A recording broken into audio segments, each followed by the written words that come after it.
We'll go ahead and call the meeting order. It's 4:30. Oh, let me turn this on real quick. Sorry. Okay, call the meeting order here. It's 4:30, January 23rd. Second. 22nd. All right. We'll look at these minutes. Give us just a second. Keisha, have you had a chance to look at them all the way? They look good to me. Yeah. Let's look at this one.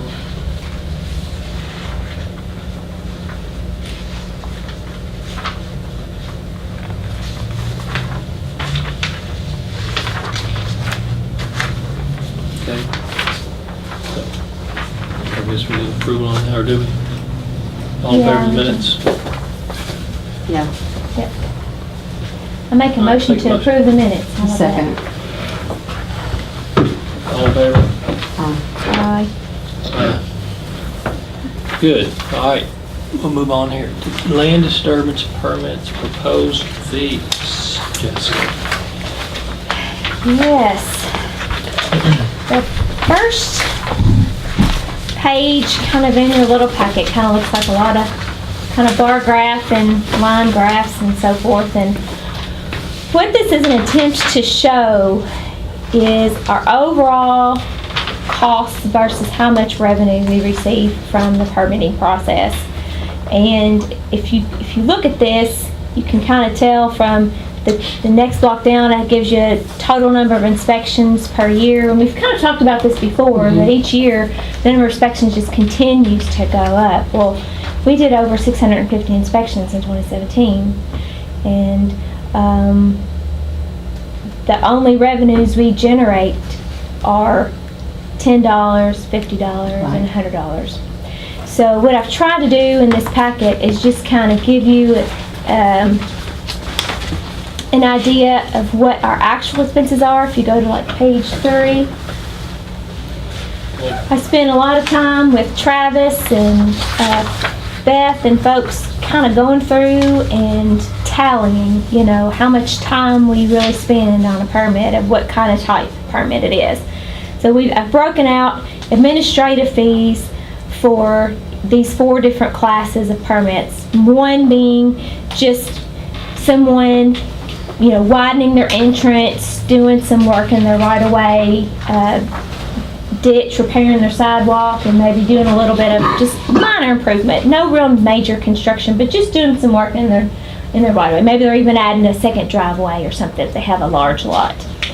So, and then this class 2 is just a single lot, you know, for a single family home, which entails generally a bond that we're returning at the end of the project, and but it also puts it into the category of part of a greater common plan of development. Anything in a subdivision, the MS4 permit requirement calls that part of a greater common plan of development, which means you have to follow basic erosion control practices with construction entrances and concrete washout pits for the guys pouring the porches and the foundations, making sure they're handling construction waste and materials appropriately, silt fence, keeping it from tracking out into the neighborhood streets.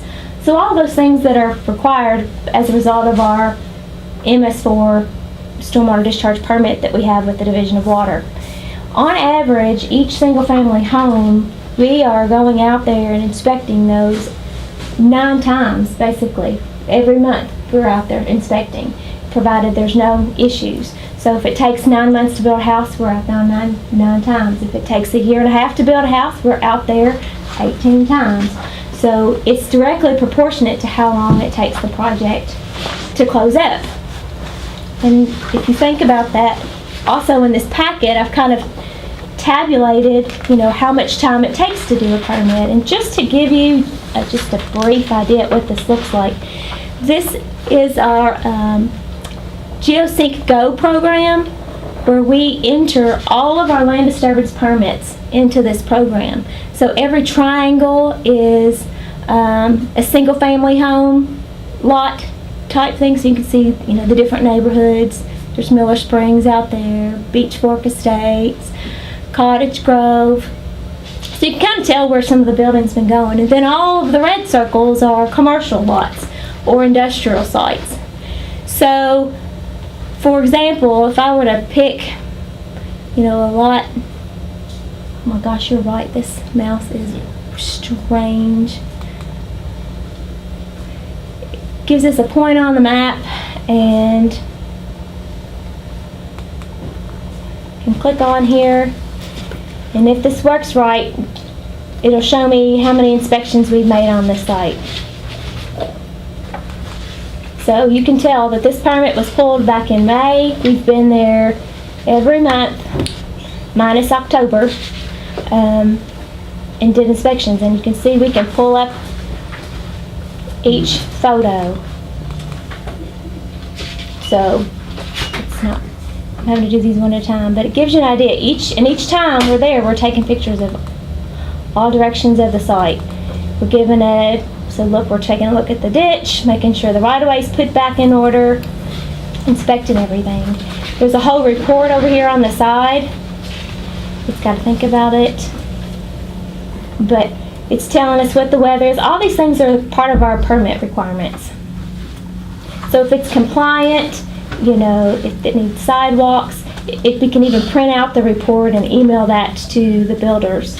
It's a little cumbersome to do that. This doesn't directly talk to Outlook very well, but that takes time. We usually have to print them out, makeshift, save it to a PDF, pull extra photos over because it only wants to print 4. But anyway, there's quite a bit of administrative kind of cost, time that goes into just even a single family home is basically what I'm trying to demonstrate.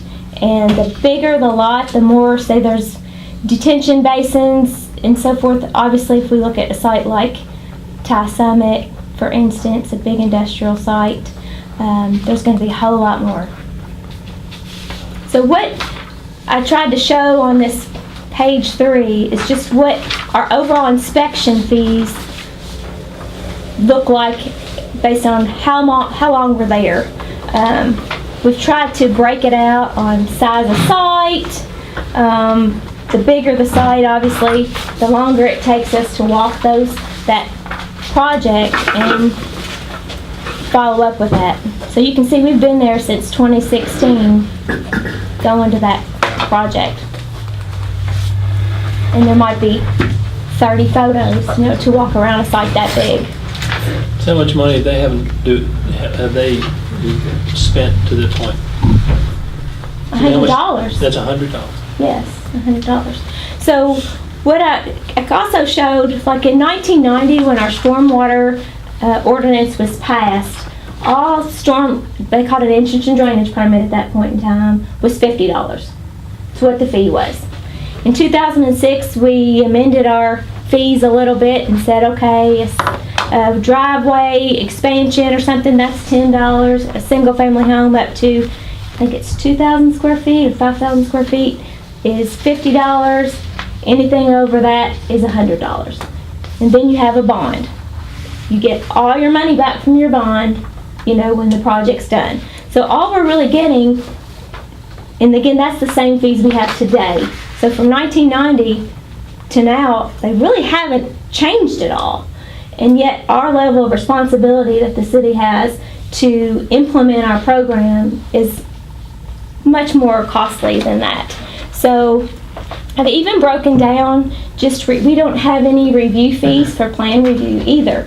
So I was trying to find a way just to be more efficient within the department with our time, is try to promote, people getting their submittal for plan review all together at one time rather than piecemealing it. I might get a set of plans and they're 50% done and they only have half of what they needed, and like, oh, I'm going to get that to you next week, and it just keeps coming in these waves, and it takes a lot of extra time to have I gotten everything yet? Is the package complete? If it's not right, I send it back and have comments. It might be 2 or 3 go-arounds. It takes a lot of time. Well, and if you go in front of planning and zoning and some of those other boards, if your application's not complete, you don't even get the...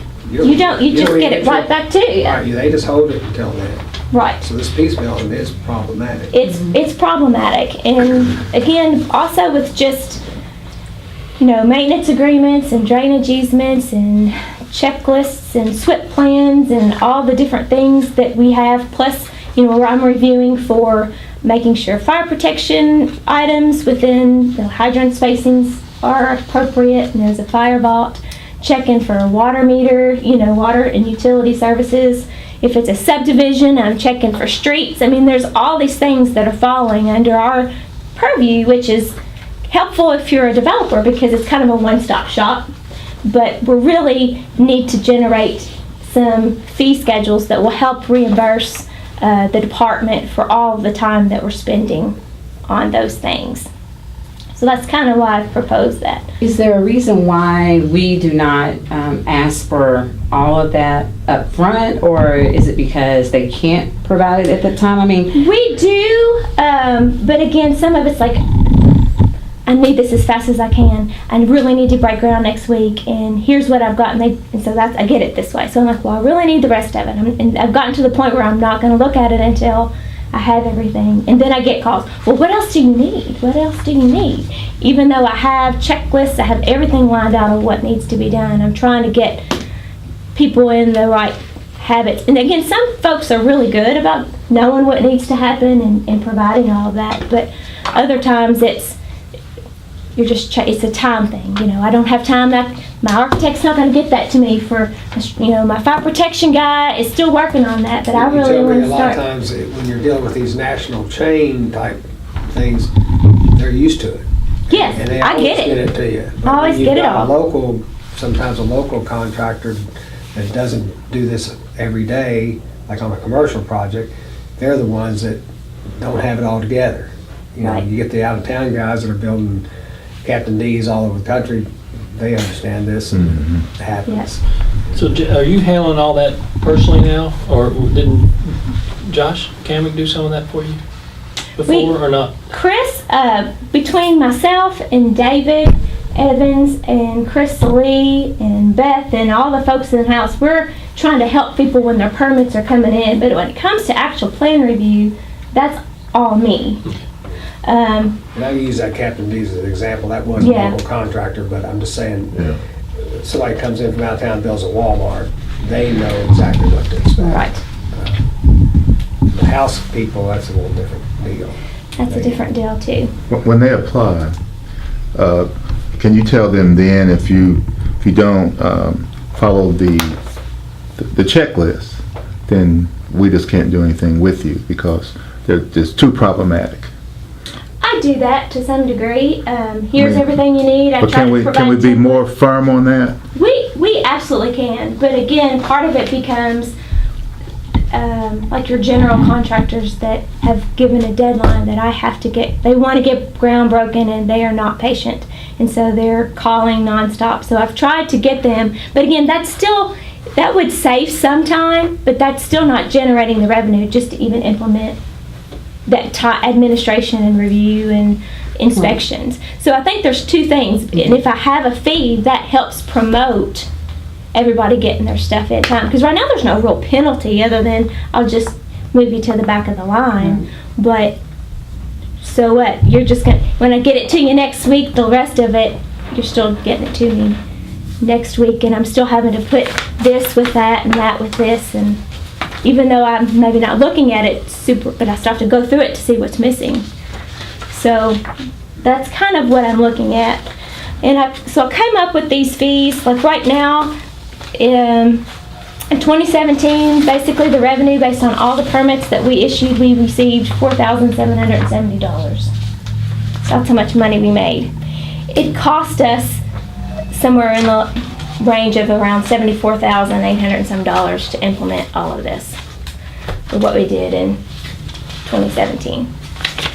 So having gone through that, also there was something else that I wanted that's come up a couple of times that I want to also implement, and that's a late fee, such that if someone goes out and starts excavating and starting to build, maybe they haven't poured a footer because they don't have a building permit, but they're disturbing 3 acres of earth and digging basements ready to go, there's not any real penalty unless you go through convict them of a misdemeanor, go through the whole enforcement process, which becomes very time consuming and costly. So I feel like what some communities I've researched that do, and even what Tim Butler recommended, is just have a late fee. You know, if you do things out of order when you come in to actually get your permit, you just pay twice. You pay double. You know, but if it was $200 you pay for, that's your, because we had to go back, find that you weren't there, track you down, ask you to come in and follow that. So again, just promoting people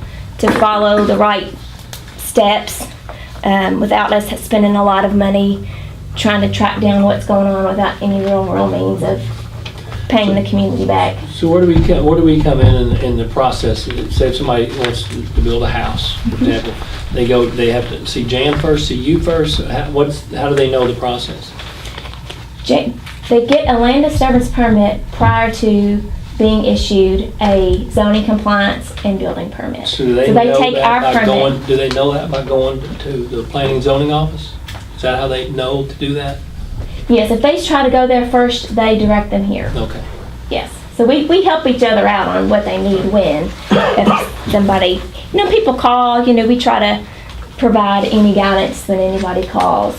Again, I don't want to get the impression that I don't want to help people. That's not really it. So what I ended up with was, you kind of saw on page 3 what it looks like it's kind of costing us. But that's kind of a big jump to try to have those type of fees when we've had such a small amount. I'm afraid that would really be problematic, you know, for folks to go immediately into that. So I've created a sheet on page, I don't know if that's, mine aren't stapled together, I took mine apart. But What is it called? Administrative fees? or- it's called, it looks like this one, but it says proposed land Okay. disturbance fees. Are you looking at that here? Okay, it's on page, well, it says more. Page 1 again, under proposed, yeah. So this is what I was thinking would be, again, there's some other communities, I've checked those communities. I've actually been getting calls over the last year. Everybody's kind of in the same boat, and they're all asking, what is everybody else doing? Because they see this hole that basically unfunded mandates, and they're trying to find ways to fund that. And I think once we pass it, I think we'll start to see even more communities around us follow suit, because they're really struggling as well. Some of the other larger communities have a stormwater fee that helps fund this type of program. I'm not necessarily trying to go there right now. I'm just looking to find that kind of the users, the folks using the program, are the ones who will kind of help pay for the program, you know. So if you look that in the proposed standard site fees, I've kind of created what the total permit fee should be based on the administrative costs and the inspection fee. And then I've cut it in green, a review fee. And then the total would be what the overall owner or developer would see for a project of that size.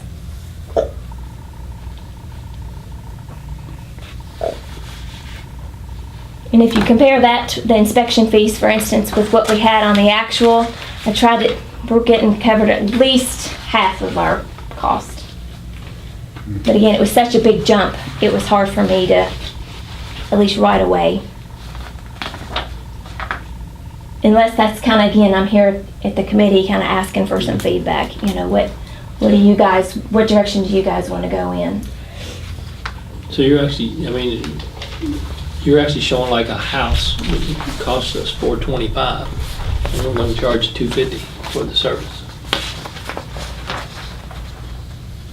Because they're going from $50 Right. to $250, which seems like a huge bump. Although, again, when you're building a $200,000 house, $250 really isn't a big cost in the overall project cost, especially if you, somewhere in here, we've also kind of included similar permit with those costs are If you from. keep going in that same section, you'll get to some examples examples for what are proposed. You can kind of see what our current is, the proposed, some of these other ones in Nelson County and in other cities.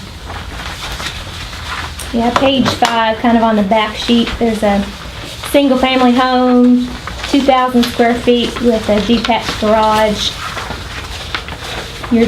For instance, currently, that's $50. We're proposing $250. Your zoning compliance permit for the same structure as it sits today is around $123. Your building permit is $330. Your mechanical permit is $105, and your electrical is $186. And that gives you 9 inspections. You know, we're giving you 9 inspections for that, Yeah. which is cheap considering you're getting 3 with the building permit.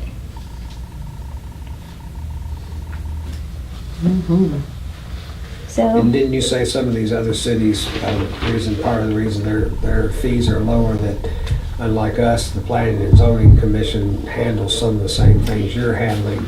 yes, they might have their engineering That's what I- department based out of their planning and zoning office, and the planning engineer might be handling the plan review. You know, and they're only responsible for doing the erosion control stuff.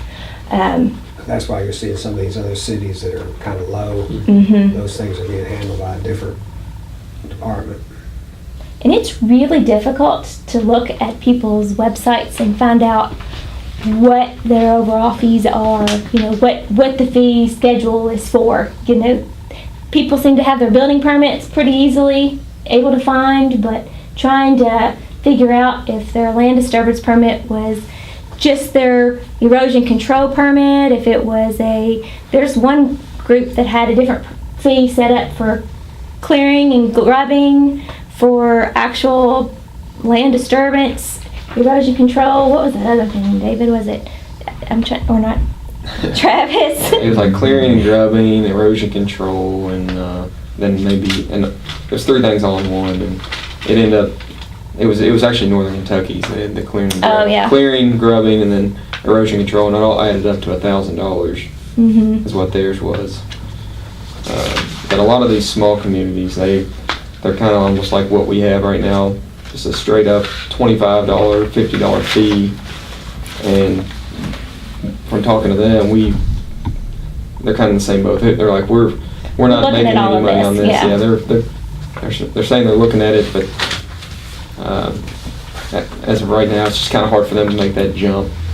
Kind of like that, they're kind of looking at us as somebody that might be able to make a move, and them kind of like Jessica said. We're not recovering even all our costs at this. Yeah. No. Also, but I agreed with Jessica when we talked about it. I said, you just can't go from, 0 to 60 that fast, but you're going to try to at least make it more palatable. Right. Based on the number of visits. You gotta make 6 to 8 visits. These other inspection fees, if these other guys are only making less than 3, they're getting the same amount of money or more. That's exactly right. I mean, I'm cutting it down I think we're in to. line. I think we're in line when you look at the other code inspectors that are making 1 to 3 visits and getting this much money, if not more. Right.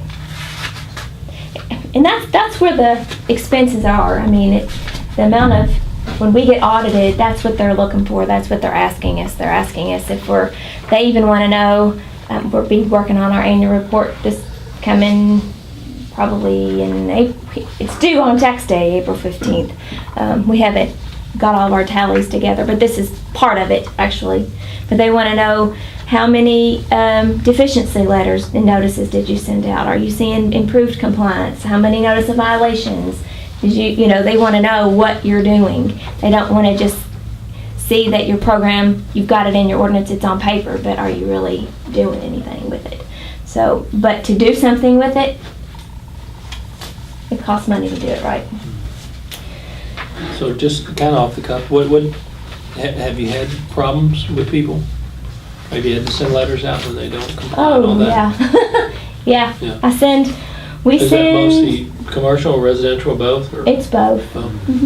It's I think we both. sent about 35 in this past year. Yeah. 35 notice of violation letters.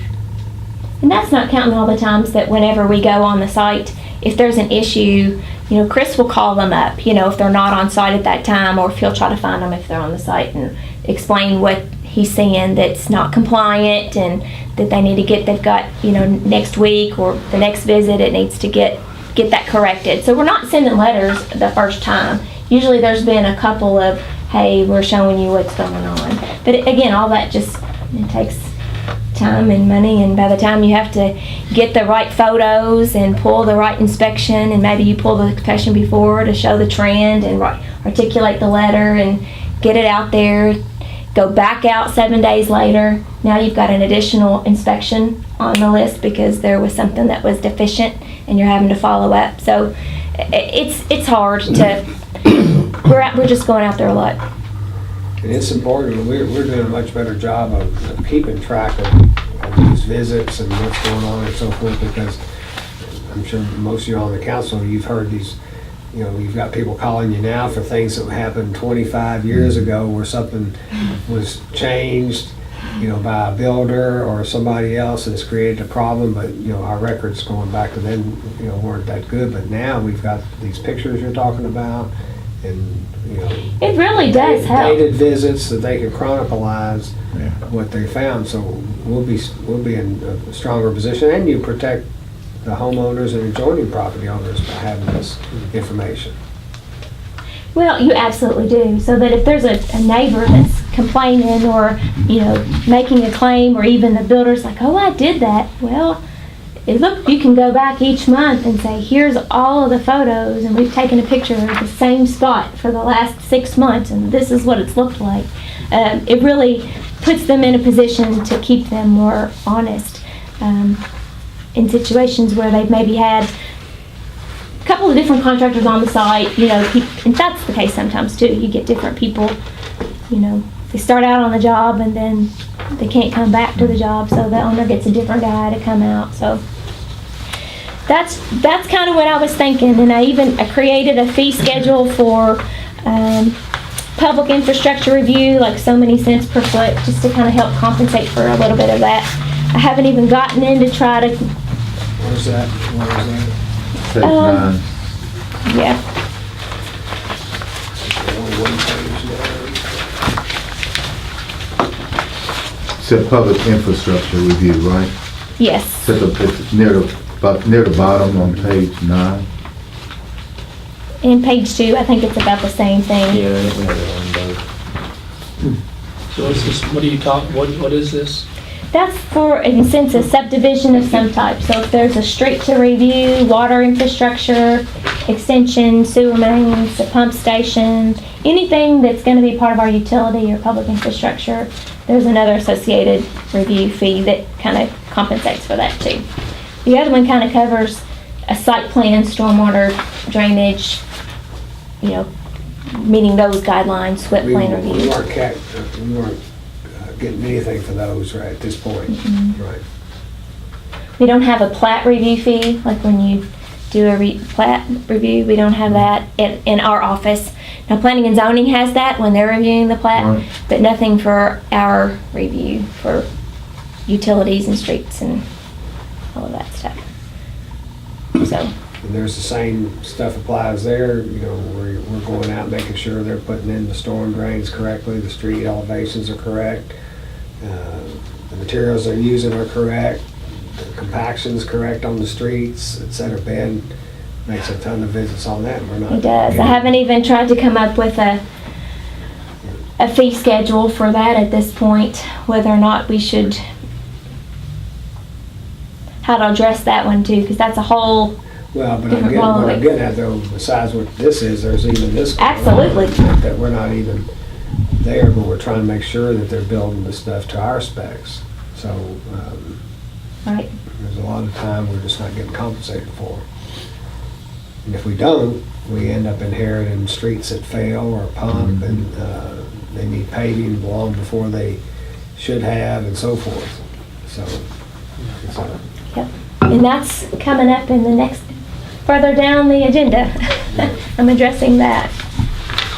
So if you guys think what I'm proposing, not the expenses that are going to cover our costs, but the proposed fees, if you feel, you guys feel comfortable with that, I can move forward with trying to draft that into ordinance form and getting that approved. I mean, to me, it's a step in the right direction. Yes.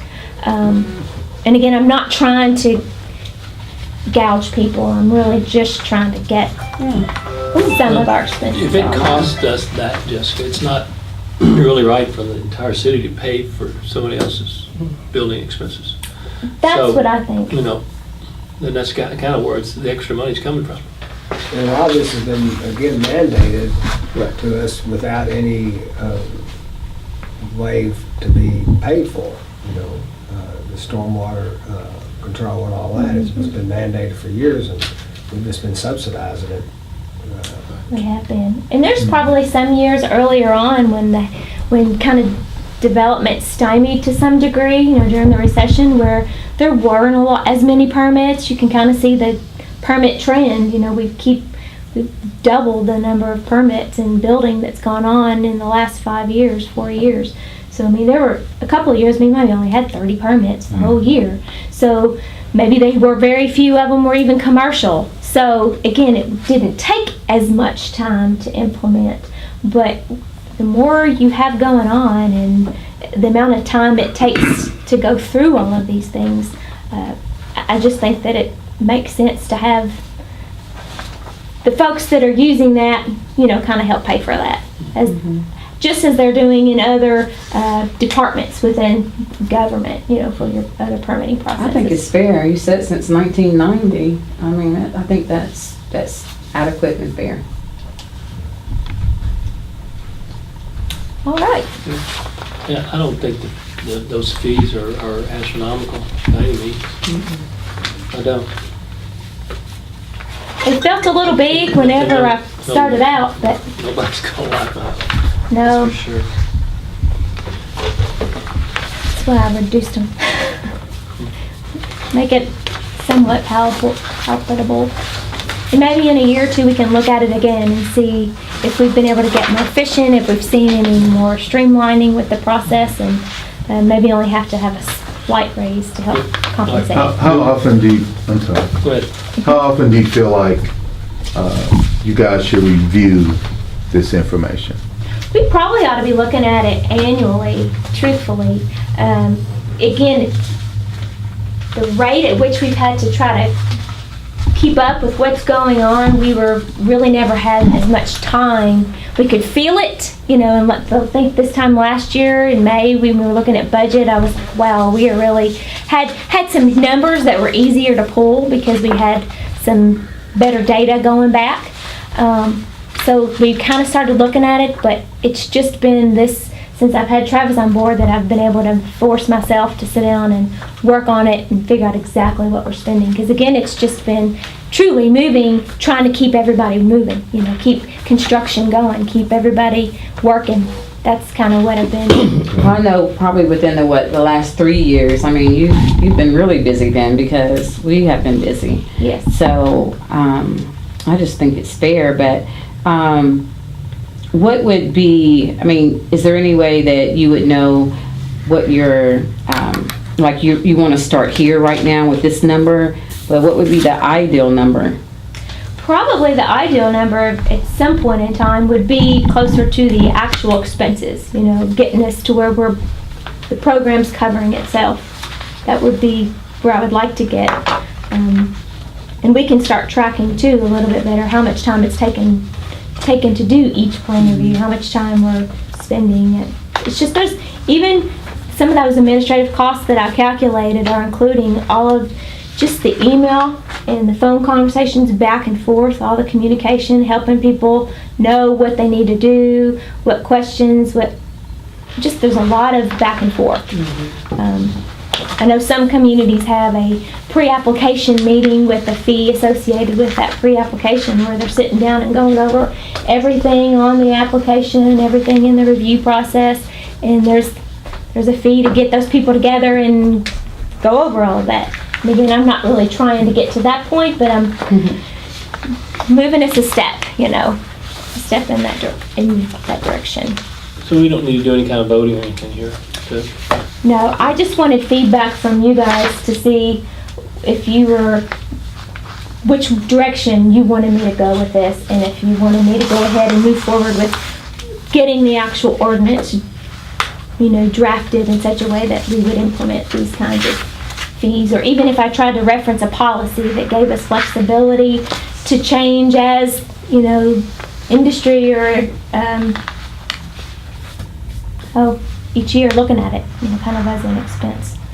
And wouldn't you want that ordinance to spell out, like, if the start date was so many days or months after the amendment went into effect, or do you want to do it on an immediate basis? A lot of times those type of things, you establish a date, a start date that's not immediate from the date of the vote. You get what I'm saying? So people can make some educated plans on, you know, that kind of stuff. That would be up to you guys. It's not, this isn't a rate for every customer, so it's not like everybody's bill suddenly going up. This Right. is a permit fee, you know, now driver's license, it's gonna be an extra $10, you know, to get your driver's license renewed. So when you go to do that. So that's kind of up to you guys. Most of the other things I'm seeing in the ordinance have a past date, and so after the second reading, that would go into effect, and we would make those changes in-house. But if you would prefer that it doesn't start on the ordinance, it states beginning this date, these fees would then be in effect. What I think is gonna happen is I'm gonna get a rush of people shoving a bunch of stuff at me, trying to get it for nothing. Incomplete, trying to, you know, get it into At least that. have it start beginning of a month or something like that. You see what I'm saying? I'm just using that as an example. So Mayor, are you maybe suggesting that some people that are already in the process would be grandfathered in as opposed? Well, if they've already started construction, got their permits, they would have to. Yeah, they would be This would just be already. for all new permits issued beyond that second reading, I guess. And that might be the right way to go about it. Oh, yeah, That's how okay. we've addressed Don't you altogether. get it Yeah. on March 1? Right, and it could be that we do a first reading and then we just hold off on the second reading until there's been kind of 30 days and the public would have some, you know, heads up about what that would be. It's gonna take me a little bit of time to get this cleaned up and articulated in the ordinance appropriately to where this looks nice, so there will be a little bit of a lag. Anyway, I'm not gonna have this ready for tomorrow by any means. But we can do that, we can maybe write that in to the ordinance that it would be effective, these fees would be effective that date, or plan the second reading I wouldn't want to accordingly. give too much leeway, but maybe a few weeks or something. But it'll take probably a month to get it passed to begin with. Need to move on to Yeah. the pavement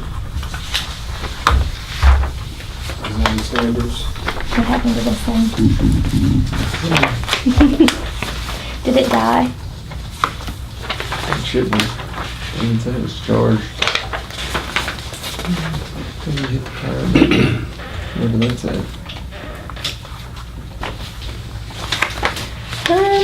I'll let you see if you can figure out how See. to turn it back on. Changes to the pavement design standards. I know we've talked about this before. Right now, our pavement design standards is a 6 inches of DGA, 3 inches of asphalt base, 1 inch of surface, with no real definition on the subgrade other than you must pass the proof road. That's kind of what we state in our as a minimum pavement design. And just from looking at the history of our streets and the amount of traffic that we have moving in and around our streets, especially on a lot of light industrial parks and even subdivision streets that I would consider a collector in the subdivision. There might be 6 cul-de-sacs off of that street, so everybody's coming in onto that residential through street, you know, to come in and out of the buildings, in and out of the subdivision. So we get a lot of traffic on those. Everything seems to be, even in commercial neighborhoods, everything's coming in on a tractor trailer truck, it seems like. And Pepsi Cola truck, your Sitco Foods or whatever coming to the restaurant, it seems to be coming in on a tractor trailer. So we were noticing that in a lot of our streets, we're seeing subgrade failures, and not just kind of widespread, really, and it doesn't seem to be super consistent with when it was built. You know, so it could have been something that was 20 years old or something that was 8 years old, seeing the same subgrade failures. And after doing some research and looking at how structural numbers are created and pavement designs are based, it's usually based upon truck traffic loads that street's going to see, and with a designated design life. And we've talked about, we try in our budget to budget enough money to get our streets surfaced about once every 15 years, hoping we can get that out of them. But our 6, 3, and 1 pavement design that we have as our minimum pavement design, which is what everybody tends to want to do, they don't ever want to do more than that, unless you can show how I can make me do that. That's truly a 7-year design life. So there's a reason that we're seeing issues with our streets, is that they're not truly designed to last that 15 years from the beginning. Oftentimes we're also seeing streets having trouble because maybe there's not much traffic on it initially, but these like larger homes maybe have 6 loads, 7 loads of concrete coming. You know, you've got potentially big loads of your trusses coming, you know, your material loads, all of those things going back and forth on that street just to build one single house. So I've kind of went through and looked at the Kentucky Transportation Cabinet's design criteria for streets, and everything's kind of based upon, you know, AASHTO structural standards, and each structural number is kind of based on a certain amount per inch. So for instance, asphalt surface gives you a value of 0.44 per inch of surface, and asphalt base has a number associated with it per inch, and dense grade, and your subgrade, if it's chemically stabilized or you've got a rock road bed, all has a number associated with it telling you what kind of strength you should be able to expect from that design. A lot of that's based upon, you know, your easels and your truck counts and what kind of soil you have. In Nelson County, almost all of our soil that we've got in this county is going to be a structural number or have a California bearing ratio number less than a 6. And almost everything, for sure under a 6, most everything's going to be a 3. You know, not even a 7 or 8 is a really high structural number.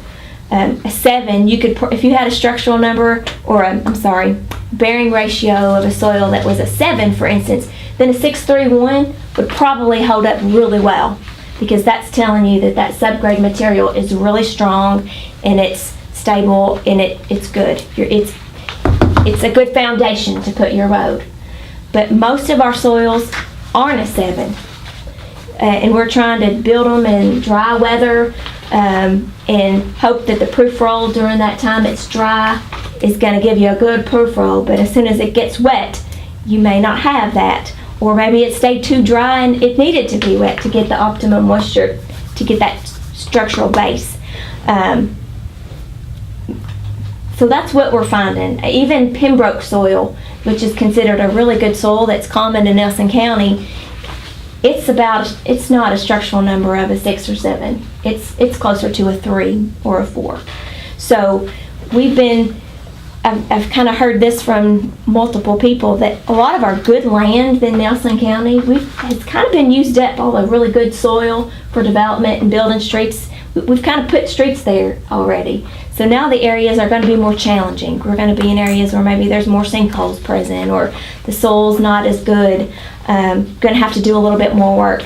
But in order to make sure that we get a street that's going to hold up and be good long term for our pavement schedule, I think we need to make sure we're building streets that we're taking over to meet the loads we're putting on them, so that we're not having failures, because it costs twice as much once a road starts failing. Even if you don't put the final surface on and you try to fix it, now you've got there's only a couple of ways to fix a subgrade failure. You know, if the foundation's not good, it becomes more expensive after the fact to try to come in and repair it.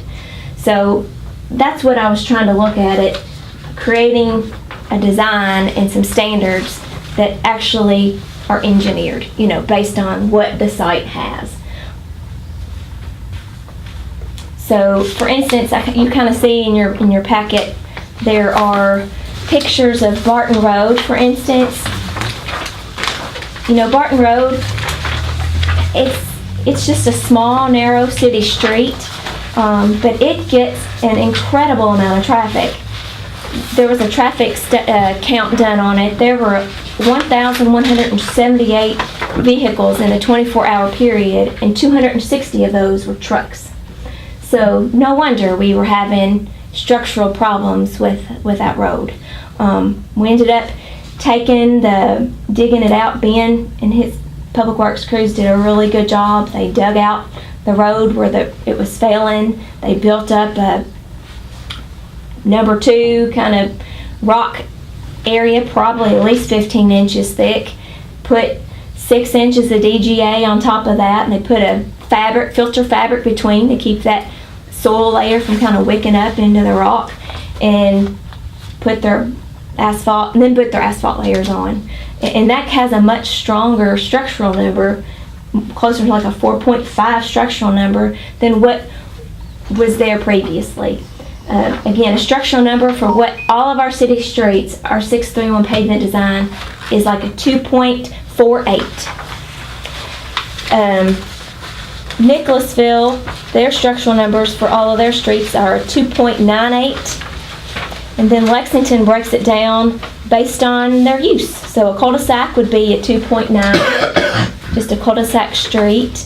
A through residential street, or a street that has multiple streets coming into it, would be a 3.96. And they do let me just side note here, Lexington has a little design guidance document that they created for all streets being built to be taken over by their public and their municipality.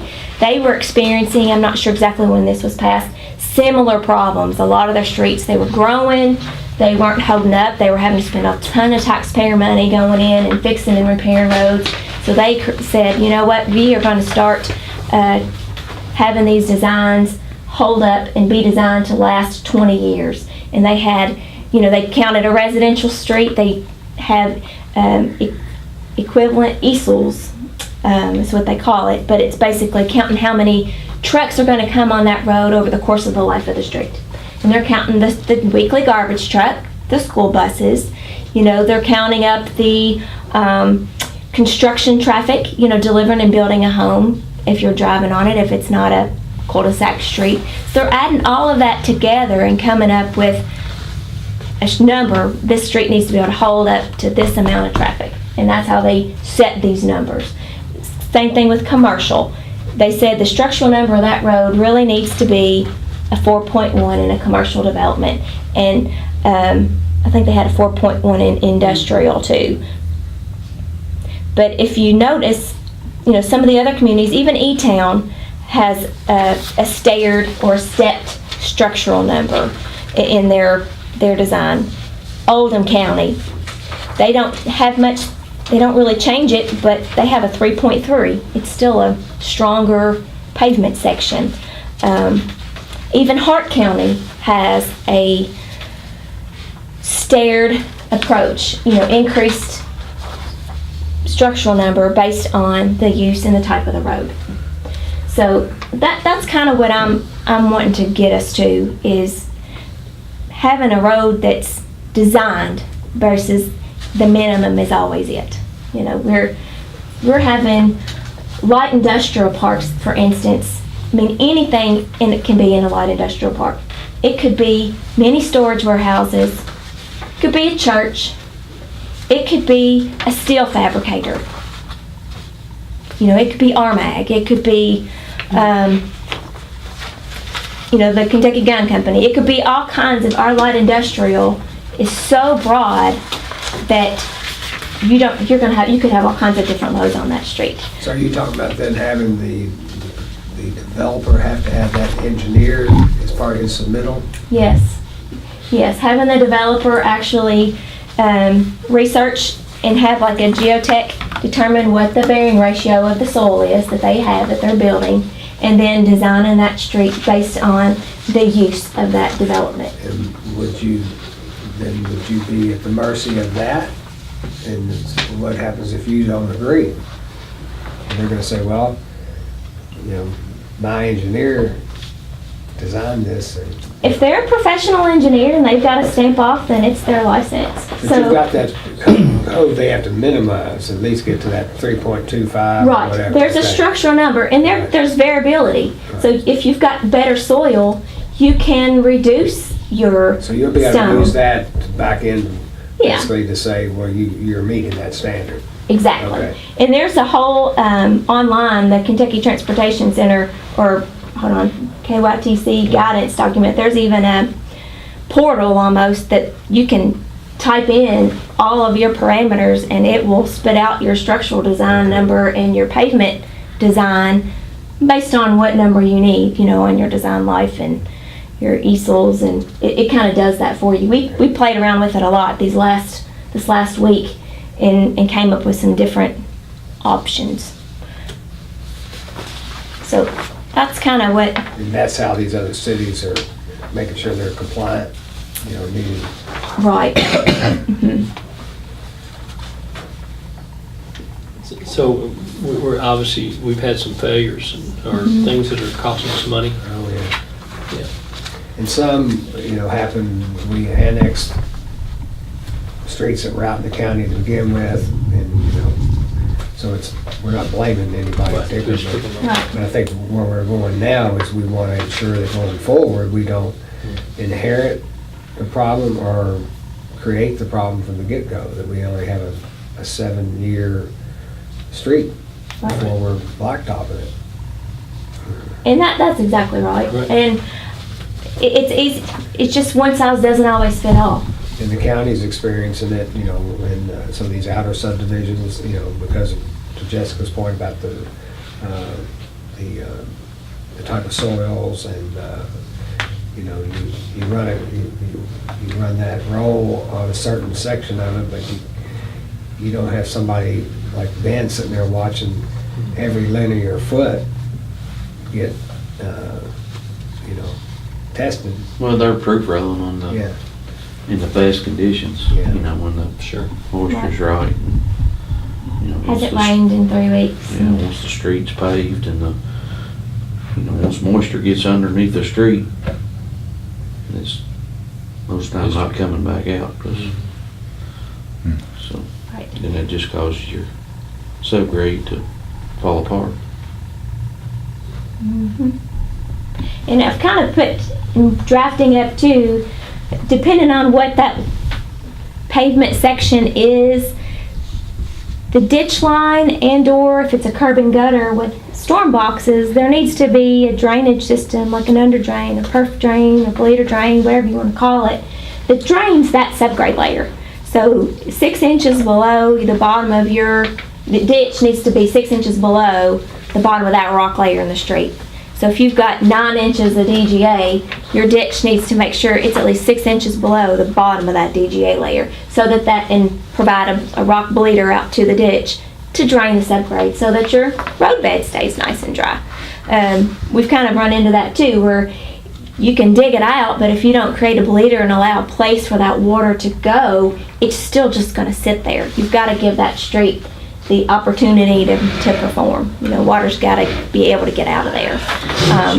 The same thing with the curb section, just having an under drain or a perf drain bleeders underneath in that stone layer to take it into the box and keep that DGA dry, keep that rock layer dry.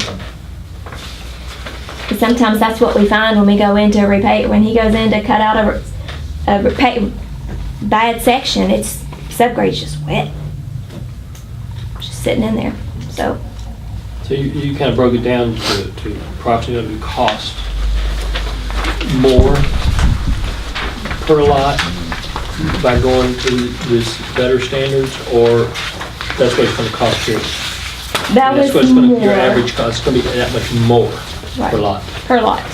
Now, and this was just an example. We're probably estimating a little high because we're trying to be, we don't want to paint it too rosy, but I think this is probably a little bit on the high side. But again, if you're talking about, the cost of a lot, so much per acre, if it's about $20,000 an acre, and you're looking at adding $1,800 total to the cost of the road, or to the lot, Yeah.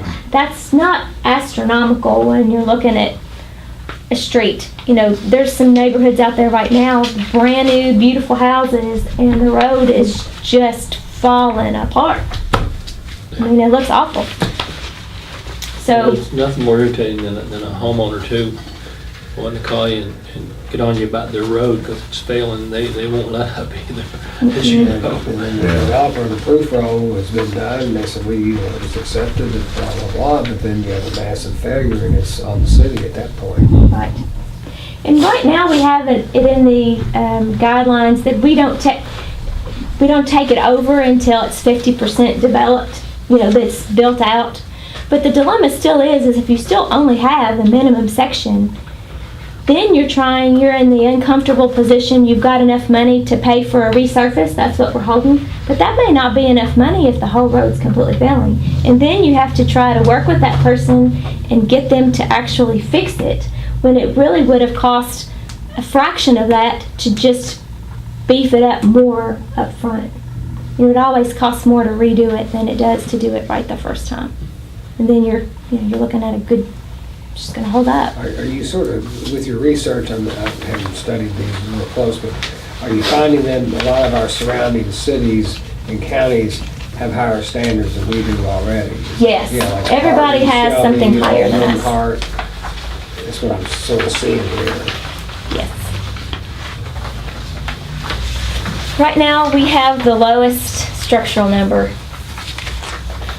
as a minimum. I take that back. Yeah, It looks like Hardin County, for a cul-de-sac residential street, has a number that's lower than us. But when they get to a little bit bigger residential street, they bump it up, which is higher than us. And again, I think, once you know what kind of soil you have, the pavements, you might be fine with, maybe it takes 7 inches of DGA, 3 inches of asphalt base, and 1.25 inches of surface. One other thing I'm trying to do too is put at least 1.25 inches of asphalt surface on too. It's just really hard to get just 1 inch and maintain 1 inch. When we resurface, we don't put anything less than 1.25 inches on. I mean, we just hoping that if it averages out over the course of the road, you might get 1 inch here, you might have 1.5 inches here, but 1.25 inches is better than only 1 inch and I've only got 3/4 or 1/2 inch on this inch. It's just a little easier to put on, but that's what I'm looking at. And if anybody's interested in seeing some better examples, I apologize, the computer died. We had some good slides showing you what some of the pictures were and what we're seeing, but if any of you guys drive around, you probably will understand what we're referring to. So, I kind of did a pavement detail on the handout that kind of shows what that is, and again, it makes sense if you look at even what we've done on our own industrial streets. I mean, we have anywhere from a 4.5 to over a 5 structural number on Tile Summit Drive and Parkway Drive. I mean, we knew that was going to be industrial, we knew it was going to have heavy loads, and we built it accordingly. Why would we not have that same requirement for things that we're going to be taking over? So, are there any other questions about that?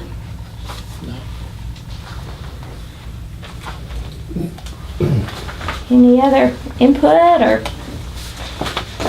What would happen in the event of a phased development at this point? So let's say, they're in phase 2 of 8 phases, would the new rules apply to the next 6 phases that go in, or would they say? Yes, I would think that they would. No, that doesn't mean they would go back and have to change or upgrade what's I understand that, there, I'm but saying if they have 6 phases that are not even been designed, or, I mean, Right. all they are is platted at this point, future development. or yeah, they're just say future or preliminary plat only. The new standards would apply to those new phases. I would think so, because they hadn't at that I point mean, that's a sold any lots, or, you know, they could then price, you know, accordingly and get some of that investment back. Just as you said earlier, that some of there's a minimum standard, so if your California bearing ratio was low enough, how low could you go to the current? What's the lowest? I think to the For- current, yeah, to you the- wouldn't really want to yeah. go any lower than what we have right now. So, sort of answer your follow-up, if they have a good soils, they may not experience any greater pavement thickness. It just Right. depends on that subgrade. 50% build out helped us some, but we've got some others that are out there long before that we don't have any real collateral that helps us eat those costs that we're now facing on a lot of these repaving and repair jobs. Right. That went in, about 2000? 2015, I Yeah. think, is when we passed that. And The it's, county did the same thing, Mhm. again, for the same reason. Both, they were experiencing a lot of problems as well as the cities. That's why they went to that rule, so they could kind of have something to hold over the developers, make sure that they had some protection or some collateral Right. to cover that. But we've got a lot of developments long before that we do that we're kind of, happened when the last boom came through. Now they're over. I'm trying to catch it before we boom Now anymore. they're- That's Now what- they're failing, you know. They're now They've had failing. that 10-year period or 15-year period when things were going big, and And I'm hopeful that the county may, you know, come on board, and so that they may adopt similar standards. We've kind of been talking with Brad, and he's open to looking at these numbers and presenting something similar to the fiscal court. And we, as a city, have a little bit different situation because we tend to see more commercial development. And, you know, for instance, there's new development and the traffic patterns change, and we may get a lot of heavy traffic on connector roads that connect 245 to Filiatro Lane, and we need to be able to have standards in place that allow that road to hold up to all of that byway traffic, you know, going back and forth from industrial. So I don't know how many more situations we'll have, but it's better to kind of try to stay ahead of that a little bit. Sounds like you're on top of it, Jessica. If only I had been this on top of it a couple of years ago, if I had gotten around to it. But Well, do you want to go on and try to propose the ordinance? that was going to be my next thing. This, to get some new design standards in, we could, I'm not sure how much has to be in the ordinance itself, but more tied to the subdivision regulations, I think. you just have to amend them. We would need to amend the subdivision regulations, and I could always put in the ordinance that we have a set of design standards and policies that can be amended separately, you know, via municipal order. So you don't have to constantly, if you want to be like, oh, I want to allow a little bit something else as an option, that we don't have to go all the way back to an ordinance read. But I think we should have some standards that we reference in the ordinance and in the subdivision regulations.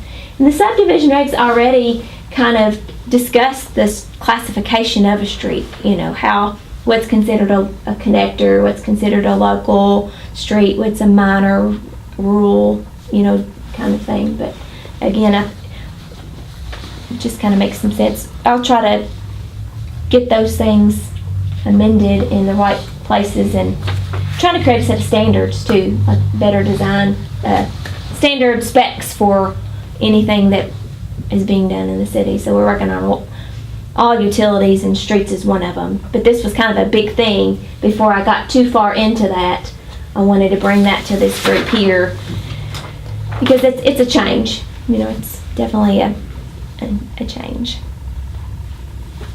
didn't want to change it all and then be, no, don't do that. All right. We'll move on to next item. Mm-hmm.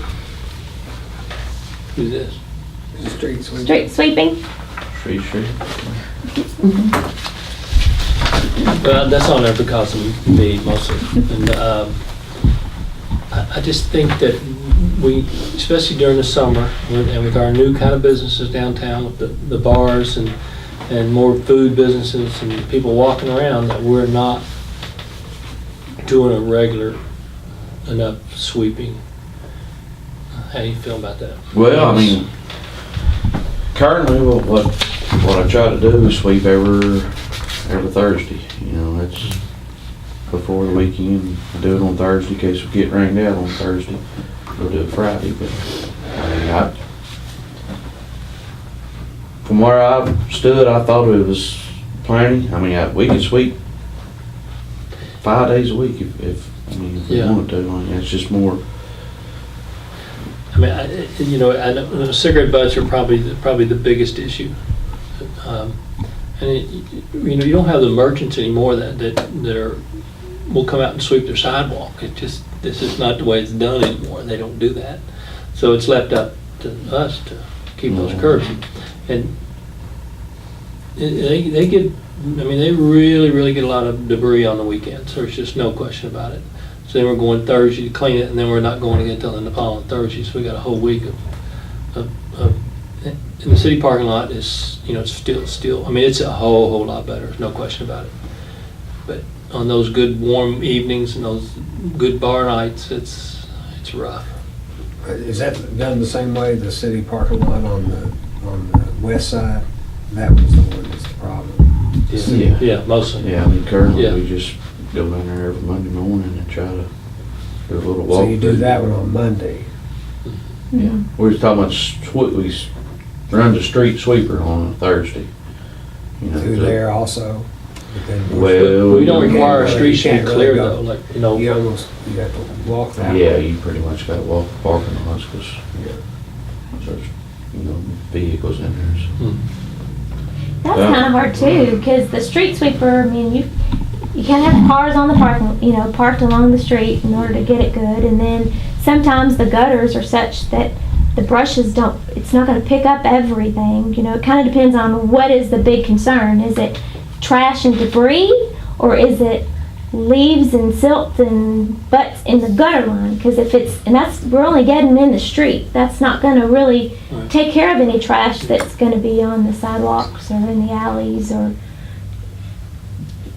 just want to make sure we're making a difference You talk on about what the we. debris and silt and the leaves and things. It was, and I'm sure it's because cars are parked there in the way and stuff. Mm-hmm. But this past fall, there's things that have been there forever. You can just tell it. Maybe it's a spot that just won't go clean. But, Well, Sometimes. for instance, at 100 block of North Third, I guess those people live in apartments upstairs, they park or try to get the same parking spot every night, and it's sweepers going around that same vehicle every. Do we Every need to week. do, is it crazy to, in the cities you go in, you see all the time, this street cleaning here Thursday morning. I've seen them, is that something we need to look at, you think, or not? That's an option. It's a hassle to me, because that's Who's all then those going people to you're police talking that? I about. guess that would be my Huh? only deal. How do you police that? Yeah, who's going to enforce it? Well, I know, and it's ugly, it could be ugly, 'cause I know in Louisville, they'll come up, just hook the thing, take it away, don't even ask a question. And that's not a good thing to do either, Right. but, We can go 2 days a week. well, it's not gonna do us any good if we can't get to the curb.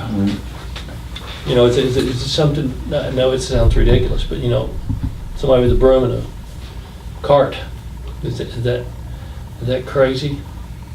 I think Well- about that on our busy times. Well, most of them do just have a blower, like your leaf blower, to go down. It's faster. That's what most people, instead of brooming, they'll blow. But you gotta sweep it up at some point. Yeah. Oh, yeah. They make Yeah, but it's just small faster. vacuum, or small, I guess large vacuums, say on get to go. like on the back of a golf cart or something, and, you know, it's got a Yeah. 6-inch hose on it. And it's- I think Main Street's made an effort here to, they're buying a few more items, especially for the cigarette butts and things. I know some. That might help, but they Yeah, are supposed to yeah. put that But out. one of our problems, and you probably already know that, was, you know, outside a couple of the places downtown on the weekends when it's really bad, I mean, those trash cans are just, there's not enough, they can't hold them, they can't hold them. And some of that probably shouldn't be there. You know, Well, it should be, you know, those businesses right, shouldn't be using those cans, you know. They're- Exactly. They should take it to the dumpster. I've seen them, you know, they go Yeah. out there and clean their tables off and take them away and put them right in the city cannon instead of putting them in their garbage. They're putting them, Yeah, we probably need some education on some of that. Mhm. Now, on that point, when are those those cans are emptied every day. every day? Well, Monday through Friday. Yeah, You're right, so that's Saturday, Sunday, but those, you know, that's their good business nights. By It's Sunday just- morning, Yeah. then they've had 2 nights and some of them. And I think some of the residences Oh, yeah, I've seen use them them for before. their. Well, Comes down to- And there's a lot of people living, you know, on those second floors. They're bringing their stuff down instead of going to the Dumpster. corrals. They're putting a whole big bag in a, you'll see that. It looks horrible on Sundays. Couple Looks bad. spots that I walk there, Right. you know. This time of year is not bad.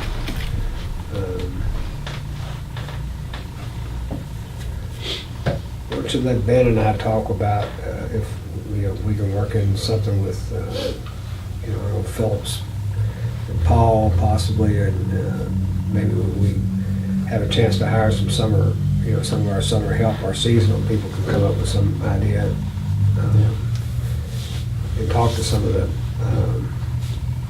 proprietors about the issue.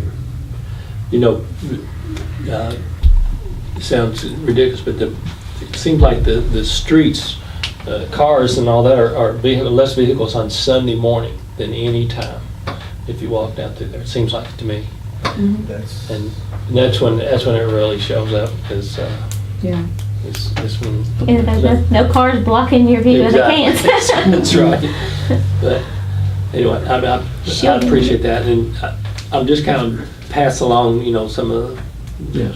stuff I can. Yeah, I mean, we You know, can, it's a, it just depends on how much yeah, time and effort we want to put into it. I mean, Right. we can How much money do we want to dedicate to Yeah. that? And put a guy down there with sit there all day, every day no, if we want to, if we want to do we gotta do it. that. This will give us some thought starters, stuff that maybe we can find some solutions during those months if it's the worst. that's all I got. all right. Well, moving on. Solid waste, we transitioned perfectly into that topic, didn't we?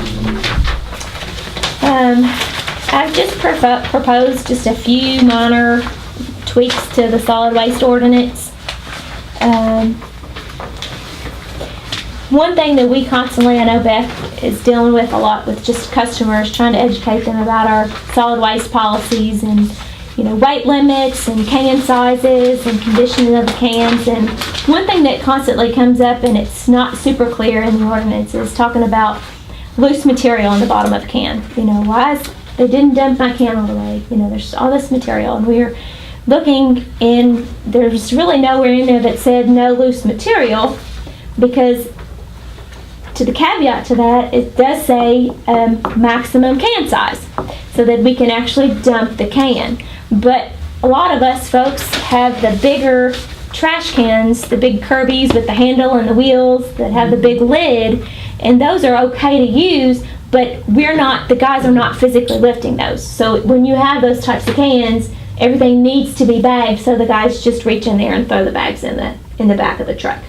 So I wanted to kind of clarify that in the ordinance, so that if you have a big container, it's clear that you do need to bag everything in that can, or else you're just gonna remain in the can for a long time until it gets bagged. And it's not good if it remains in there either, because if it's a windy day and it blows over, then you've got that, you know, residual garbage kind of blowing around on your yard and stuff. nobody really wants that either, so. Just a little clarification to make our customers, understand that a little bit better, make it a little These clearer. come from some other ordinances that you've seen in other communities, these weights and sizes. The weights had already been in ours for a long time, and the sizes of the containers. I just wanted to clarify that loose material stuff in the bottom of the big cans. Because again, that's just, well, it doesn't say, I've looked at your ordinance, it doesn't say loose material. So, I don't think people realize how small a 35-gallon trash can. it's pretty small. It is pretty small. I mean, you go to the local places. And that's They're all you see pretty, is the 45 big or, ones. yeah, the big ones. And so if you're in that 35-gallon, you're probably the 40-pound is not a big issue. No. No, it's usually not. Mm-mm. Right. I guess that's why they So say 30, or put the size most limit of us on only it. want one trash can, so, go to the big one. Go to the And big I one. understand that perfectly. Yep. Yeah. So then you just need to bag it all if it's in a big can. No way. So just that little bit. So if they bag it, it's not an issue. Right. And I've noticed that, for my house, it's fine, Mm-hmm. And if we throw something loose in there, it just stays, which is, I understand that. I do. Yeah. So just trying to make some clarifications Right. to help direct people where it says that and trying to understand because it wasn't real clear why, you'd had to kind of really read between the lines to understand that. So, the only other item I think, Can I ask one comment? Should we indicate on there that it should be like tied up or whatever instead of just bagged because stuff can come out when they're grabbing it? Is that gonna be an issue? oh yeah, it definitely needs to be tied and sealed in some Yeah. way. I mean, do you need to include that? That's what I'm asking, because if you just throw it in there loosely and then they're grabbing stuff, taking it out, then, stuff could potentially be coming out and will be littering. I guess You could add we could the add word. that. I just, yeah. We could say, shall be bagged and tied and Right. secured or something like that. Absolutely.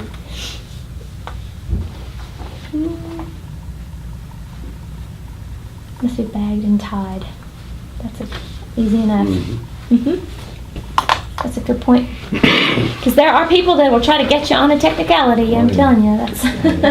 Well, I'm looking at this, it says, it's not to be more than 35 gallons, but Joe was talking about, let's say somebody, it says here not to be more than, but somebody has a 50-gallon one, but they always tie their bags.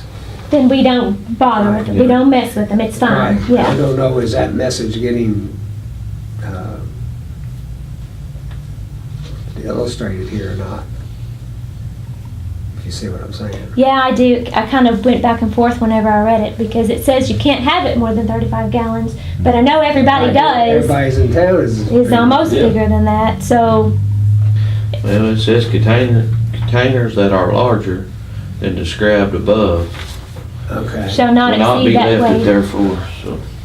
Yeah, I think Where you it's fine see- though, because that sentence does say that they'll still pick it up, Containers that are but they're just not lifting it. Right, we're not just gonna dump it. Right. Okay, all right, you got it. Yeah. All right. Let's see. And the only other item I wanted to basically create some clarification on that has been an ongoing kind of debate, has been that with our bulky item truck. And we now have the mechanical arm that we can lift heavier items, but the service is not a service that's intended to be used for set-outs. When people move and they just don't want to move their stuff out of their house, they just put it all by the curb and want the city to pick it all up. So you'll see bags of clothes and, half a bedroom suit, the couch, the chair, the broken kitchen chair, and it's all just kind of set up there as a set-out. And so we put the size limits, the more than, 4 cubic yards or as the size that will be a bulky item pickup. But what we were finding is a lot of apartment house building type, business types were kind of using that service as, again, these people moved out, they left all of the stuff, I'm just going to set it all out here, and this is going to happen constantly. And so multiple times a week we're seeing huge amounts of of Be 3 rooms of furniture and Yeah. appliances and stuff. appliances, bags of clothes, boxes of That's not stuff. the intent of the. Right, that's not the That's a intent of the commercial ordinance. activity that should be handled by the owner. Exactly, but the ordinance doesn't clarify that in any real way. Well, we need to. So it doesn't say a commercial entity can't use that. So what I tried to do was create some clarification that just said, the intent of the bulky item collection is to pick up, an occasional bulky, broken appliance, a couch that, maybe you got a new couch, you can set your old couch out. It's not to alleviate a landlord or a homeowner or anybody for the responsibility of moving their items, unwanted items, For the individuals or owners that have these rental homes and apartments and things of that nature, are you calling the same people over and over again in regards to these pickups? We definitely have some folks that are repeat folks. They're calling.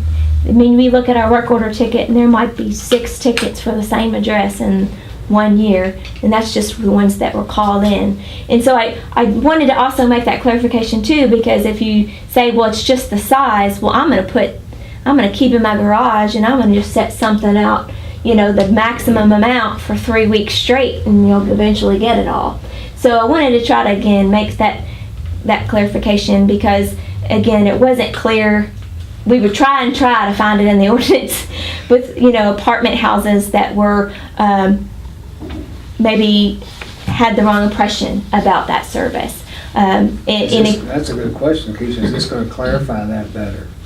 I think that it will. I think it should give the intent because the other question is, are you saying that if a tenant calls, someone who lives in an apartment, and they got a new couch, and they have an old couch, that you're not going to pick it up? That's not. We will pick that up. Right. If the tenant calls us, we'll pick up that occasional appliance or Yeah. The occasional thing there. But we can't be there every week picking up 4 cubic yards of stuff. And for those type of occasions, though, we don't have a fee for that or anything, right? Mm-mm. No. That's part of your little extra garbage bill. I think the city solid waste collection is like maybe, trying to go by memory, a little bit higher, $14.50, whereas the But county's it's because we have that some extra services that we on-demand provide. bulky item pickup. And we do the leaves and we do the Limbs. tree limbs and stuff. So, and I also wanted to add the same thing underneath that, a clarification for our limb collection too.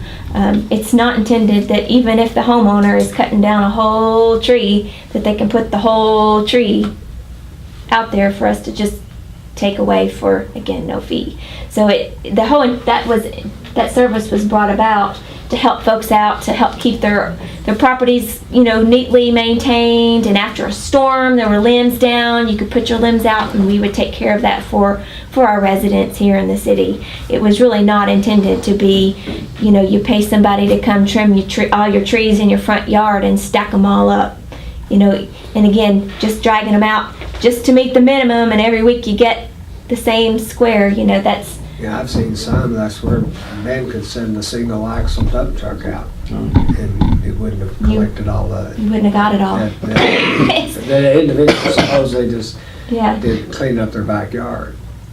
right. So again, I just wanted to put, if it meets the dimensions, if it's occasional, if it looks, and you can kind of tell if somebody, there's no trees left in the whole tree line in the backyard, or you can kind of tell when it's excessive. And we want to give folks, a good service and let them know that we don't mind to perform that service for them. But again, please don't abuse it, or else we will start having to create some type of fee for that. But right now, it wasn't super clear in there that it was not for professional tree limbs that were cut, or not for certain We things. get a lot of people, or a lot of homeowners, they pay somebody come in with a bucket truck, and he said, well, just leave. They don't wanna pay the guy cutting them, they just say, put it at the curb and the city will get it. Mhm. So, Most of those tree trimmers have chipper, Yeah, if they'll do it. right. But they don't want to pay them to do it. Yeah. So the city will do that for free. Well, that's kind of not the intent of the service, so. But these issues come up a lot more. A lot. than you think. A They come lot. up A lot. So Beth has said, please, can we get some clarification? And we finally like, okay, we're gonna make time to try to make that clarification. I hate to say, is there any way you could put a limit on it in space, size limit? In other words, you're doing it We do. We've occasionally, got the size and limit. so that's what? It's, 4 cubic 4 cubic yards. yards of, on the limbs, it's 10 foot 10 foot long, long by. 6 foot wide, 6 foot so tall. what you might put in a pickup, let's say. Yep. Okay. But, you know. And that applies, that's up further in the ordinance, isn't it? Okay, right. Listed under 2. Section D2, Yep. right, okay. Okay, I'm sorry. I guess I didn't say that right. On the 1A, about the bulky rubbish collection, it's still not, I mean, yes, you're saying no set outs will be picked up, but you're still gonna get those pickups that are exceeding, the norm. Do we have any provision to say, hey, okay, this is not, this exceeds our bulky pickup? Yes, we do. There'll be a charge for that, or do we not? I mean, because I know we charge extra, but we've been doing that for years, right? And your problem is just growing. Is there any way to say, and I'm not saying everything should have a charge, but for this, it's time consuming because they're coming out, they see that it's exceeding what they normally pick up, but because we have grown accustomed to just, okay, we're just going to pick this up and we'll address it later. We never think of the exceeding, okay, well, you have exceeded and we have your notes that this has been done over and over again and this is going to be the charge. Well, we've Is talked there about that you can, I know we talked about this last year. the superintendent can charge them Yes, I think there's a, or deny it? said the superintendent can, You can make the changes. yeah, I can make the call or whatever, but and it also says anything, I think says something about any excessive labor will be charged, but, I mean, it's gonna be kinda hard to, Keisha, are you talking Charge. about that particular situation where they've got too much stuff set out? What is the protocol there? Or the number of times they call on, say, a given resident address a year? Yeah, habitual abusers, Yeah. that's all I'm saying. I mean, Generally, we stop picking it up and we call, especially if they've called us and, because generally if it sits there too long, they start calling us wondering why we haven't picked it up, upset. So because sometimes we don't necessarily have a ticket for every bulky item picked out because the truck's running, and if we see something out, it's just a small thing, it fits the criteria, we'll go ahead and pick it up. So we may not have contact information for those folks. But yeah, if there's something that we are not picking up and they've called us, we will call them and say, the guys will radio to Beth and say, this is a set out, we're not gonna pick it up. And we try to communicate that to them. Okay. The dilemma we've had with we've gone back and forth about charging and okay, going ahead and picking up, but there just is a fee associated with that. We'll just add that to our services. and that's true. But also there was a running log with us. So if there was trash service, say commercial, we had that in our system. If the driver, and it was the driver, if the driver said that it exceeded the amount that was supposed to be picked up, they got charged. There was no questioning it. And they make good sound judgment calls. So either it was an exceeding the limitations that we normally pick up, or a habitual offender. And so hey, you pay the fee or you get no pickup. And so we had to train them that way. Right. I mean, was it like a flat rate? Yeah. They go Yeah, ahead, I would love to see something Yes. like that, but I mean, they go ahead and pick up and then the city would bill them, is that what it Yes. is? I mean, there's Yes. a bill Add it there, to so your they're garbage gonna bill? take But how'd that work in terms of collection and getting? If they didn't pay it, they didn't get picked up. So, you know, we didn't have those problems. Right. And And that's where it's hard for commercial, them. so they're gonna pay their bill. You know, they might not like that fee that they got charged. And sometimes we did give a credit, a one-time credit. But, you know, if the driver said, Now, when you're saying commercial though, are you just talking about commercial? well, I'm talking about like these apartments and things like that, because we have their information, you know, these apartment buildings or the rental homes, things like that, you know, we have their information. What I found was a problem is you had, somebody moved out, maybe they hadn't paid their rent.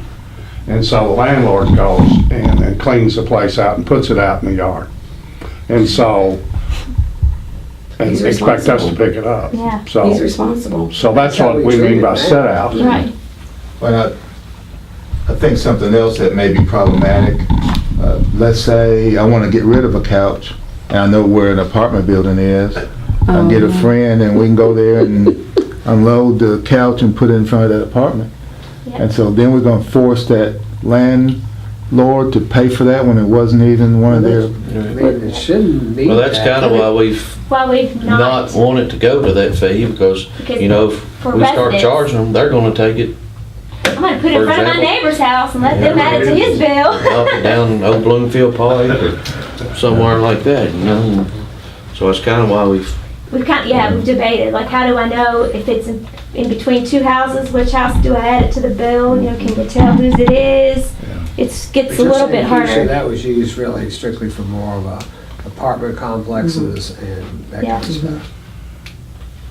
They were really good about calling in, like, the landlords, they would call in and, say, hey, you know, I had someone leave, can you pick this up? And if the driver said, well, this is a lot, and the customer service agent normally told them, said, hey, there may be a fee, and they were like, I need it moved out of the view of the street and How was everything. the fee structured? There was just a basic one-time fee, so it didn't matter if you're residential. They or- added another $25 or $10 or $50. It just depended. There were two charges. So one was a minimum, and then the other one was the max, you know. So if they had to do a lot of work, they charged the max, and then if it was just a minimum, you know. So each time you're picking it up, you're getting that fee. Yeah. We proposed in the last time this came up at the committee level, a fee per yard, per truckload, maybe $10 or $20. So, and they didn't want it in there because of the argument it may cause. So that we just do it ad hoc. didn't we at one time talk about residents getting vouchers or something too, but we Yeah, never. like you get two for one year, and then if you're over two, and then again, it was trying to figure out, how do I know if that was theirs, you know, which house is that for? This is really nice service because It is in nice. other cities, you don't have this. No. You have So I'm trying to cut out the twice a abuse. year or Yeah. 4 times a year. And so you're really, this is unique because you don't have this. You don't see this everywhere, especially in the cities. They don't do that. You have your bulk you pick up, and you don't have it every week. There's a scheduled time, and if you have something that you need to take, then you're responsible for that. So most of the like furniture stores, if they come in, you're buying something, they remove it for your carpet. We had problems with carpet, Yep. and so there was a lot of issues that we had. They're a little bit different in here, but I would say that our customers are spoiled in reference to this. 75% of our customers, I mean, you know, it works good for 75% of them, but It's the apartment houses and the renting, you know, I think the high turnover, renters, Yeah. rental places that we struggle with trying to get a handle on it, making sure we're, again, and we may need to change, even add more language to make it clearer that this service is not to be used for any apartment house more than, we said a number of times a year, and so anything over that, you just got to take it, you know.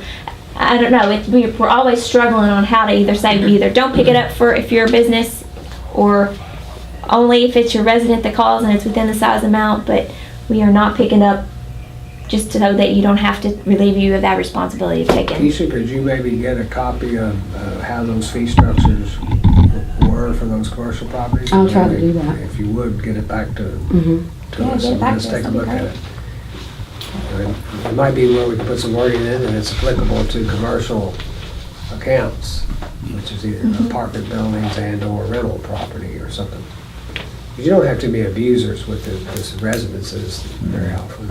No, I mean, there's a few that seem Tree like they limbs are always probably your have biggest, something, tree but limbs are probably your biggest problem there, as opposed to bulky item stuff, I'd say. Or just a standard house that somebody owns. mhm. Yeah, I mean, for the most part, it's occasional TV or kitchen chair or something like that.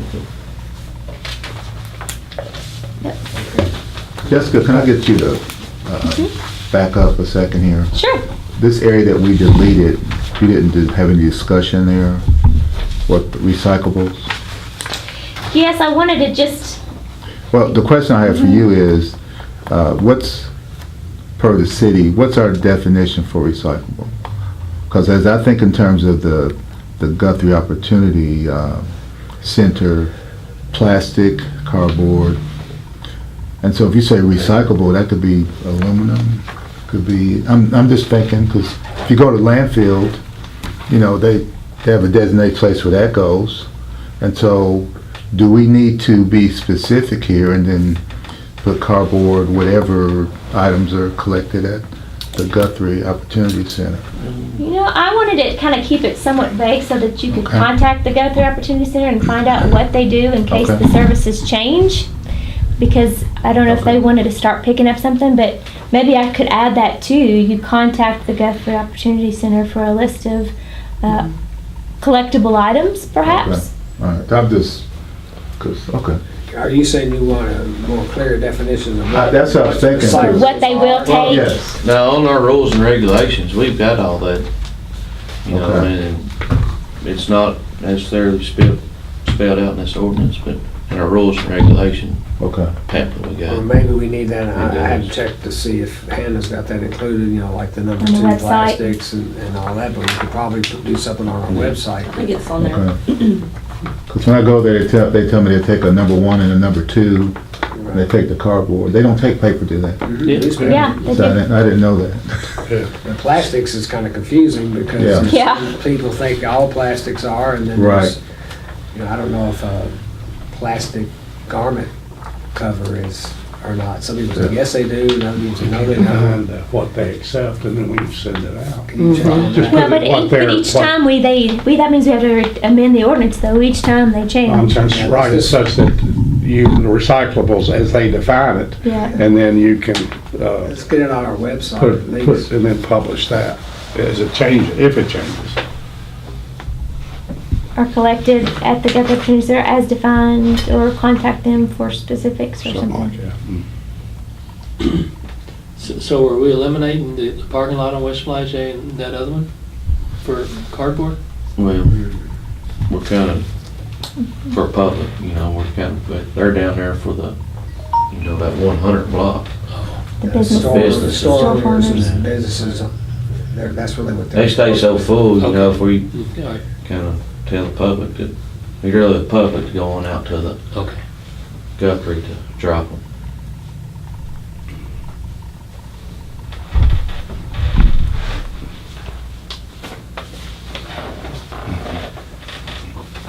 Okay. Anything else on that? I don't think so. I think that was pretty much it.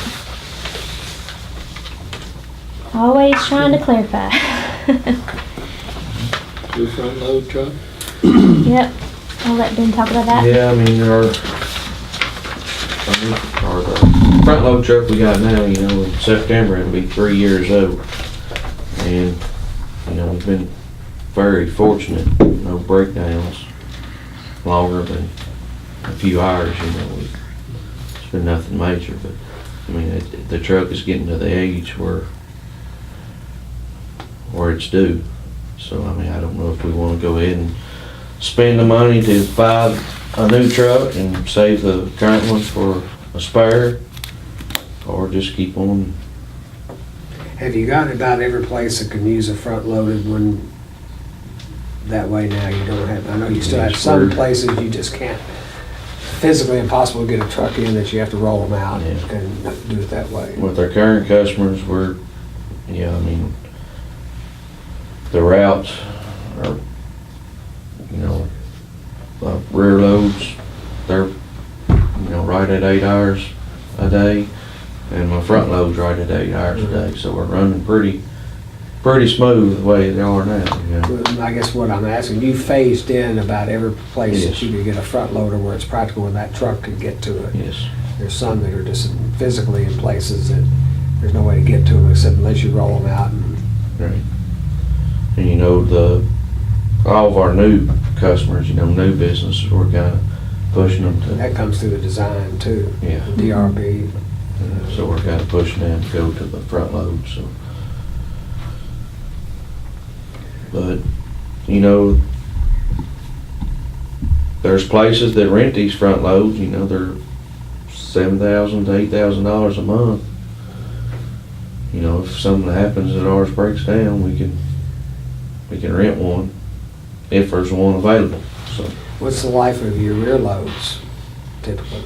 Well, I guess both of the ones we got on the street right now, they're both 2012 models.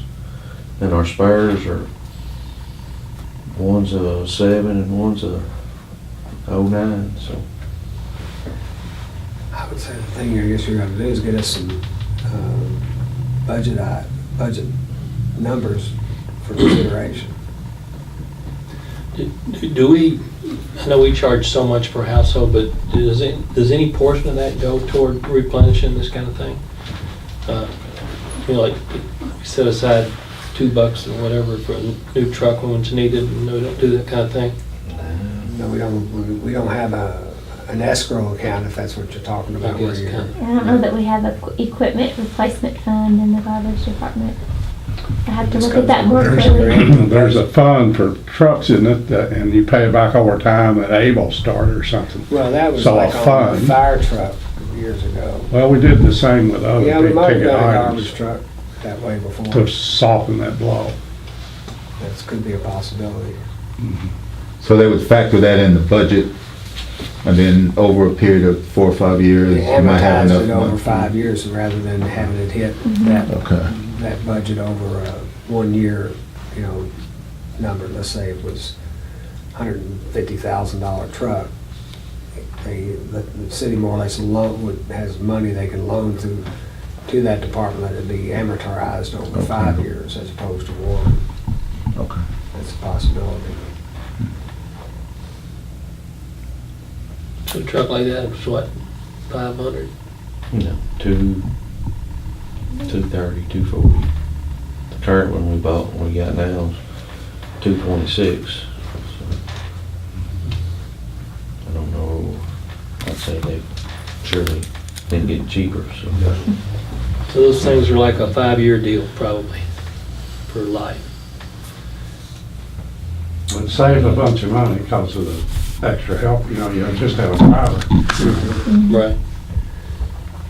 But you get us some numbers together and get some numbers on, if you can confirm, like you say, if you had one, if that truck went down on you for, a week, it doesn't take much to have a truck like that size be down, if it had a major, if it had an axle problem or a rear end problem, it could put you out of business for. Like I say, we've been very fortunate, and, well, I just, Get some numbers on what if you had to go out and rent one for a week's time and all, let us look at all the different options on that. That truck also helps us on workman's comp too, doesn't it? Oh, yeah. yeah, I mean, we eliminated 2 positions, it's. Okay. Right. And then the last item on their solid waste was just looking at the rate, which ties it directly into the cardboard thing you were talking about. We're looking at trying to develop a rate for that cardboard trailer for a lot of the businesses that are recycling their cardboard. It's pretty labor and time consuming to empty that trailer just the way it's set up. You have to go there and pull all the cardboard out by hand and put it on a different trailer and then take it back to the recycling center and manually unload it into the cardboard compactor, and it just takes a lot of time. Then if there's a lot of garbage in it, you got to sort all of that out. So it's right now I think we have 17 trailers out, and it's really been a good thing for some businesses have been able to really reduce their frequency of dumpster pickup, and so it's been a money saver. But again, we're just spending the money, getting less money, but spending more money and picking it up. Yes, So right now on those 17, we're not charging for the container and anything for labor for the for the pickup. labor. Yeah, it's saved the businesses, it's not saving, Right. it's costing I us. Costing telling you, them, I don't said, you? we really need to start considering this just like we do a regular dumpster. There needs to be a monthly fee to cover the cost of the dumpster and this, because this is a lot more labor intensive than even the rear load dumpsters. You know, those guys can roll one in and out and have it up in a matter of Couple minutes. less than 30, 45 seconds. Well, Bobby, it takes her several minutes to unload one of these cardboard dumpsters. It takes quite a bit of time. Yeah, she said if the one's full, it could take her up to 20 minutes just to unload it, to put it in the truck. Then it's driving back to the Guthrie Opportunity Center and then unloading it all, so. So we want to create some kind of fee structure to cover that. And it's still going to save the commercial user because they're not filling up a dumpster with cardboard, which is inefficient. It uses a lot of space, and they're if they didn't have that, they'd be renting another dumpster. You know, a business like mine, I'd be renting another dumpster to do cardboard. You know, so but I'd be filling my other ones up full of cardboard. I wouldn't have room for the normal everyday stuff. Right. Now I've got something kind of set up, established, but in order to work backwards too, I'm looking at the overall commercial dumpster rate too, to make sure that it's all evening out appropriately and the fees are allocated the way they need to be. So I had something kind of set, but I wanted to again readjust and look and see if our commercial dumpster rates were where they needed to be. And I also would really like to try to simplify our dumpster rate schedule too. It's like an 8x8 matrix, and we've looked at different That, softwares. and we've got some that are not appropriate either. You know, Right. We've got some people, Kind of redundant. We don't really use them anymore. that, and you got some people that are getting a real deal, you know, whereas if they were not in where the public dumpsters were, they'd be paying a heck of a lot more. Right. Some of those people. So especially, when they're shared dumpsters, we're making sure we're going in and trying to look and seeing who's paying what portion of that rate and what's it actually costing us, and making sure we're getting back out of those folks using it enough to pay for what that service is. And so it gets more complicated than you think, because you have to really get in and look at the exceptions to those rules. It's the ones that it's just a single business, they're the only ones using the dumpster, those are easy to check. It's the ones where you've got shared dumpster use that we're really having to make sure we're allocating that appropriately. We see some unfairness in how some of those are being billed right now. So again, we just want to make sure we're billing it appropriately, that the biggest user is the one paying the biggest portion of that. You're garbage talking fee. mostly commercial stuff there. Yes, that's all commercial. Because if those people were standalone, they'd be paying at least double, if not triple, on a monthly basis what they're paying Yeah. for the share. So, for example, would that be like downtown, Yeah. for example? Yeah, yeah. That's when we only have the share boards, I think, pretty much. But do you share out at the shopping center, one there too, don't you? Or no? Sometimes there's a few that are shared out at the shopping centers, like along Culpeper Drive. There's some shared, it's little strip malls that maybe there's only one or two dumpsters that the businesses are sharing. So there's a couple. The more you start thinking about it, you think of more and more instances that you need to go check on. But And a few years ago, then we structured it now where every tenant that rents a place pays a monthly fee, correct? yes, Don't you laugh, I know what you're laughing about. So, just as long as everybody's paying their own, I know even though they use dumpsters, they sometimes don't think that they should have to pay a fee. right. So, well, But they're generating waste. Exactly. It's going into Exactly. those dumpsters, Yeah. So they're no different than you Everybody's got a kitchen trash can. For sure. Well, that's all I have, folks. I'm sure that was way plenty. It's pretty good for you, Jessica. Maybe you're glad my computer died. That's how it would have made it go. We don't have anything else? Motion to Not unless adjourn? anybody else has any. Motion, Roland, second. Second. Keisha, all in favor? All right. Opposed? Thank you.